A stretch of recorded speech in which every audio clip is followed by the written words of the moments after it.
Boa noite, meu nome é Sávio de Carvalho Soares, eu sou médico, né? Eu vim fazer, na verdade, um vídeo para conversar com vocês sobre acidente vascular cerebral, né? Que é o famoso AVC, né? Inclusive, a terminologia mais adequada é acidente vascular encefálico, né? Porque não compromete só o cérebro, compromete todas as estruturas que estão presentes na caixa craniana, que vai o cérebro, o cerebelo, tronco encefálico completo, né? Que é mesencéfalo pontibulbo. Então, assim, dependendo da região que você tiver lesionado por uma isquemia, no caso do AVC isquêmico, você vai ter sintomatologia compatível com aquela área que foi afetada, né? Isso ocorre porque no cérebro existe uma coisa chamada somatotopia, né? Que é um nome complicado para dizer uma coisa relativamente simples, né?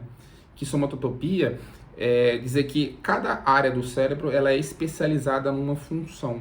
Então, existe uma área que é responsável pela visão, uma área que é responsável pelo movimento do lado direito do corpo, outra área que é responsável pelo movimento do lado esquerdo do corpo, e vai ter uma área que mexe a face, uma área que mexe o braço direito, uma área que mexe o braço esquerdo, né? Uma área que mexe a perna direita, uma área que mexe a perna esquerda, uma área que é responsável pela sensibilidade do lado direito, uma área responsável pela sensibilidade do lado esquerdo do corpo, e assim, e graças à somatotopia é que você tem essa hiperdiferenciação cerebral por áreas, né? Isso é um conceito muito importante, né?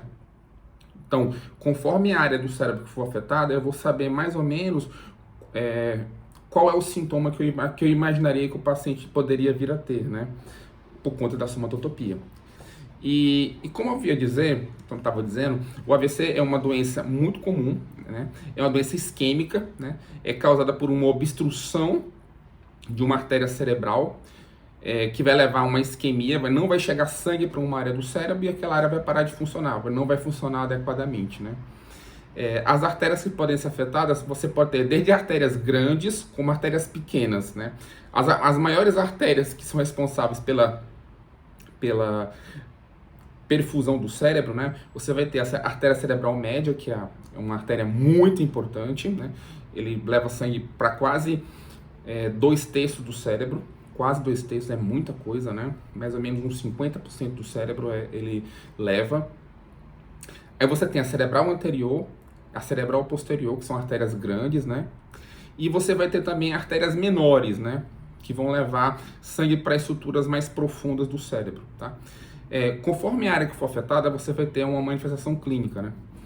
Como eu estava dizendo, a importância do AVC é que é uma doença que é muito comum, né? E tem uma mortalidade muito alta. Quando não mata, do ponto de vista prático, quando a pessoa não morre de uma isquemia importante, ela vai ter uma sequela que pode ser uma sequela incapacitante, sobretudo se for uma sequela motora, porque vai diminuir a debilidade, vai aumentar a debilidade dela, não vai conseguir se locomover, não vai conseguir cuidar das atividades da vida diária, que é tomar banho, se alimentar sozinho, se vestir, né?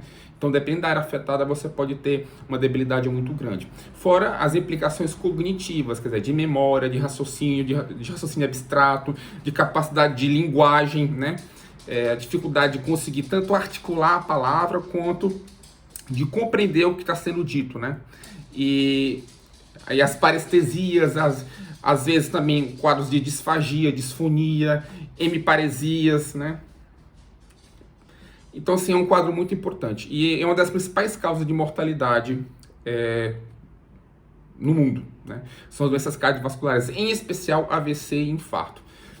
Inclusive no Brasil, existe ano sim, ano não, ficou oscilando, né? O que mata mais, AVC ou infarto agudo do miocárdio, né? Porque são duas doenças que têm a mesma matriz de origem, né? Que são os hábitos e estilos de vida, né?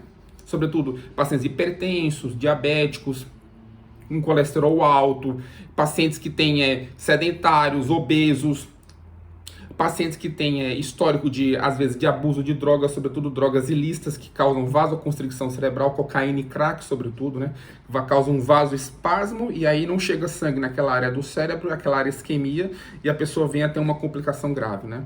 Então, essa é a importância básica do AVC, a grande mortalidade e associada também à grande morbidade, que é o mais grave, a morbidade. Porque ela não só tem uma mortalidade alta, como ela deixa sequelas, né? O interessante também em relação ao AVC é que ela comete tanto homens e mulheres, né? Há uma predisposição, a tendência a cometer mais homens, mas isso não é uma não é algo exclusivo dos homens, tá? E costumeiramente idades acima de 50 anos, mas é possível você ter AVC em idades mais jovens, né? Só que aí você vai ter outras causas de AVC, né? Geralmente você vai estar associado no caso das mulheres que usam anticoncepcional, né? Pode predispor a um quadro de trombose e indiretamente causar um AVC, né? Causar uma trombose cerebral, por exemplo, causar uma isquemia local, né? Ou então predisposição associada a algumas doenças genéticas associadas à coagulação, né? Deficiência de vitamina, deficiência de proteína C e S, deficiência da proteína C, né? Aliás, mutação da proteína C, deficiência do fator 5 de Leiden, antitrombina 3, então assim, são várias doenças assim, hematológicas que predispõem a trombose em pacientes mais jovens, mas isso não é a rotina, isso são exceções. Eventualmente o paciente mais jovem pode ter uma isquemia decorrente de uma trombose num coágulo feito dentro do cérebro, mas isso não é rotineiro, tá? O mais comum realmente é associado ao estilo de vida ruim, sobretudo a hipertensão, diabetes, obesidade, dislipidemia, que é o colesterol alto, né? Outra coisa interessante para falar também em relação ao AVC, por conta da somatotopia, os sintomas, né, são muito variados, né, como eu já havia explicado o que é somatotopia. Então, dependendo da área que for afetada, você vai ter um sintoma. Você tem sintomas motores, sintomas sensitivos, sintomas de linguagem, tanto dificuldade de articular a palavra, que a gente chama de afasia de Broca, como a dificuldade de compreender o que está sendo falado, que é a afasia de Wernicke, né? E às vezes até a afasia de condução, que é a estrutura que vai ligar essas duas áreas do cérebro, né? É interessante também falar que você pode também ter quadros assim, cerebelares associados ao AVC, porque o cerebelo, de maneira grosseira, é responsável pelo equilíbrio. Então, se você tem uma isquemia no cerebelo, na porção posterior do cérebro, você vai evoluir com um quadro de tontura, vertigem e, sobretudo, alguns tremores, né? Dismetria, que você não consegue apontar um objeto, fica tremendo bastante, você não consegue pegar um objeto, tendência a quedas, né? Com discinesias, né? Muitas vezes associados. E assim, esses sintomas cerebelares, muitas vezes eles podem ser muito mais graves, porque eles podem prenunciar um quadro, muitas vezes, de herniação ou de compressão do tronco encefálico, né? Porque o cerebelo anatomicamente fica muito próximo de estruturas relacionadas ao tronco, sobretudo a ponte, né? E conforme essas estruturas do tronco encefálico podem ser comprimidas, tem uns sintomas muito mais graves, muitas vezes que vão até causar a morte de fato, né, por hipertensão intracraniana ou por compressão de estruturas vitais, responsáveis pela manutenção da consciência, como do batimento cardíaco, da respiração, né? Fora o acometimento de alguns nervos cranianos mais baixos, né? Disfagia, disfonia, né? Que são alguns casos também de estrabismo, né? Por dificuldade de ter a movimentação ocular preservada, com anisocoria e tudo mais. Mas assim, tirando isso, né? O que eu queria também comentar com todos vocês é que, uma vez instalado o quadro, é um quadro ictal, quer dizer, acontece num momento específico, que você vai ter o déficit agudo, né? Ictal não é um quadro progressivo, não demora meses, semanas, não é um quadro agudo, né? De repente a pessoa está bem e alguns minutos depois ela começa a ficar hemiparética, hemiplégica, né? Não consegue mexer uma parte do corpo, não consegue falar, tem paralisia facial, ou tem dormência, ou tem cegueira abrupta, né? Dependendo da área que for afetada. Ou você pode também ter vertigem, tontura, dor de cabeça, com náusea, com vômito, com disfagia, com dislalia, dependendo da área que for afetada, né? Então, assim, isso é importante, é um quadro abrupto, tá? Não é um quadro progressivo. E uma vez instalado o quadro, a gente tem mais ou menos em torno de 4 horas e meia para fazer alguma coisa, né? Então, entre o início do quadro e você fazer a medicação que poderia, digamos, mudar a história da doença, quer dizer, ou tirar o déficit possível, né? Trombolizar para desfazer o coágulo e tratar a doença de fato, né? Você tem 4 horas e meia. Depois de 4 horas e meia, você não consegue mais fazer nada, porque aquela lesão já está estabelecida no cérebro, né? E aí, mesmo que eu faça qualquer tipo de medicação para desfazer o coágulo, o neurônio já morreu, né? Por isso que é tão importante ter cuidado com relação a isso, porque time is brain, quer dizer, tempo é cérebro, né? Se você demora mais do que 4 horas e meia para fazer a medicação, ó, tempo entre começar o quadro, fazer o exame diagnóstico para você confirmar que a lesão é isquêmica e indicar, você tem 4 horas e meia. Então, é um tempo muito exíguo, muito curto. Por isso que é importante fazer o diagnóstico rápido, né? Só que algumas vezes o diagnóstico pode ser mais confuso porque alguns pacientes podem ter apresentações incomuns, algumas apresentações que não, como é que eu vou falar, que não bate, né, aparentemente com a anatomia, né? Mas isso vai ser para um outro momento. Uma coisa importante falar é que a profilaxia, né, como você evitar que você tenha uma piora do quadro, né, do AVC uma vez instalado, é você controlar a pressão, controlar o diabetes, né, e basicamente tomar o AS ou o clopidogrel, depende do caso, né, geralmente a gente prefere o AS, tá, a dose, eu não vou falar de dose aqui, tá, para evitar automedicação, e também é importante também o uso de estatinas para controlar a placa de colesterol. Nesses casos também, após um AVC, você tem que fazer uma investigação para você ver se você descobre causas possíveis que sejam tratáveis, que tenham causado aquele AVC. Então tem que fazer muitas vezes um ultrassom Doppler de carótida, de vertebral, ecocardiograma e alguns exames de sangue para poder investigar melhor a função renal, a função hepática, né? E ver se tem algum sinal de discrasia sanguínea, né? Isso tudo tem que ser avaliado com cuidado. O que eu também gostaria de comentar é que o AVC é uma doença muito prevalente, é possível de ser tratada, tá? Que nem eu falei, mas a janela de tempo é muito exígua, é 4 horas e meia, né?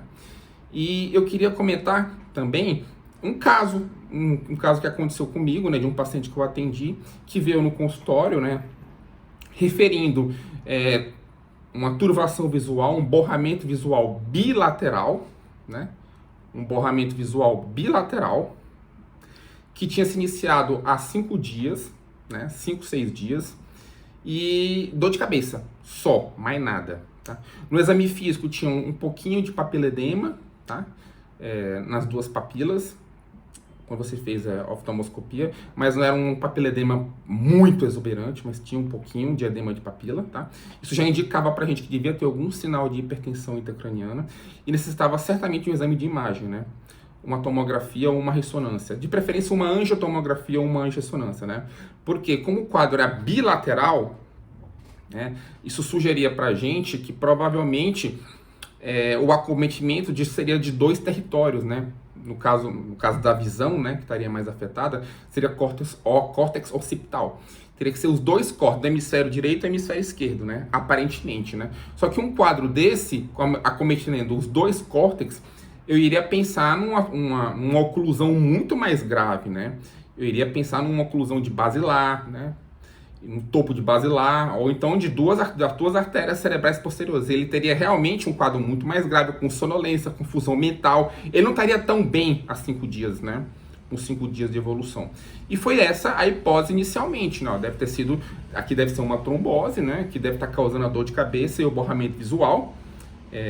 Provavelmente uma trombose ali no finalzinho do seio sagital inferior, quase na confluência, quase na tórcula, para dividir por seu transverso direito e esquerdo, que deve estar causando esse quadro, para justificar esse acometimento bilateral, os 2 olhos, né? Porque o esperado seria que, se eu tivesse uma isquemia, por exemplo, no córtex occipital esquerdo, o esperado era ter hemianopsia do lado direito, fora os sintomas sensitivos, né? Dormência, confusão mental, muitas vezes até um quadro de dificuldade de memória, de elaboração de raciocínio, confusão de palavras, né? Ele começa a confundir uma palavra com a outra, uma anomia, né?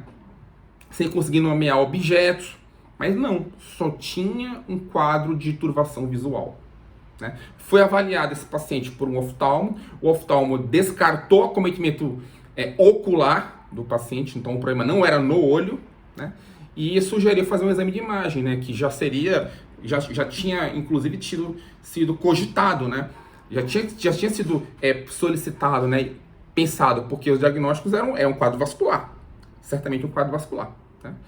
Aparentemente parecia trombose, mas não dá para excluir, por exemplo, uma isquemia, mas uma isquemia bilateral, né, seria muito mais grave, teria muito mais repercussão, sonolência, confusão mental, entendeu? O paciente não estaria tão bem, clinicamente tão bem, né? Vigil, consciente orientado, sem déficit motor, sem confusão mental, sem nenhum tipo de dificuldade de nomear objetos, sem nenhuma hipoestesia no corpo, só borramento visual. Não era nem hemianopsia, né? Deixa eu mostrar para vocês a tomografia.